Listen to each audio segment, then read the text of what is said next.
যখন একটা মেয়ে লক্ষ্য করে সবার জন্য স্বামীর সময় থাকলেও স্ত্রীর বেলায় সময় থাকে না, তখন সে স্বামীকে অপছন্দ করে।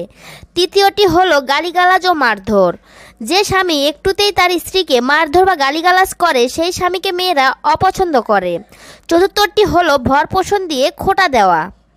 তোমার এই পয়েন্টটা ঠিক বুঝলাম না ভাবি। শোনো, স্বামীরা কাজ করে টাকার বিনিময়ে, এজন্য তাদের পরিশ্রমের মূল্য বোঝা যায়। অনেক স্বামী আছে যারা স্ত্রীকে কিছু কিনে দিলে বা অন্য কোনো কারণে স্ত্রীর পেছনে টাকা ব্যয় করলে পরবর্তীতে তার খোঁটা দেয়।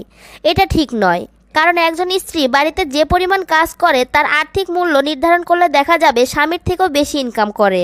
তাই অকারণে এসব খোঁটা শুনতে শুনতে স্বামীর প্রতি একটা বিরক্ত চলে আসে। কথা অবশ্য খারাপ বলনি, বাকিগুলো কি ভাবি? এছাড়া রয়েছে স্ত্রীর প্রতি উদাসীনতা, স্ত্রীকে না ভালোবাসা, জীবন সংসারে কোনো পরামর্শ স্ত্রীকে বাদ দিয়ে অন্যদের সাথে করা, প্রায়োরিটি লিস্টের স্ত্রীকে সবচেয়ে নিচে রাখা, কোনো কিছু হলে তৃতীয় ব্যক্তিকে ইনক্লুড করা, স্ত্রীর শারীরিক ও মানসিক চাহিদার কোনো দাম দেয় না। স্ত্রীর শারীরিক ও মানসিক চাহিদার বিষয়টা ঠিক বুঝলাম না ভাবি। বোঝো না, স্ত্রীর প্রতি নজর রাখে না, যখন নিজের ইচ্ছা হয় তখন খেলে, কিন্তু স্ত্রীর খেলার ইচ্ছা অনিচ্ছার প্রতি গুরুত্ব দেয় না। এইবার বুঝেছি ভাবি। এই গুরুত্বপূর্ণ কথাগুলো আমাকে জানানোর জন্য তোমাকে অসংখ্য ধন্যবাদ।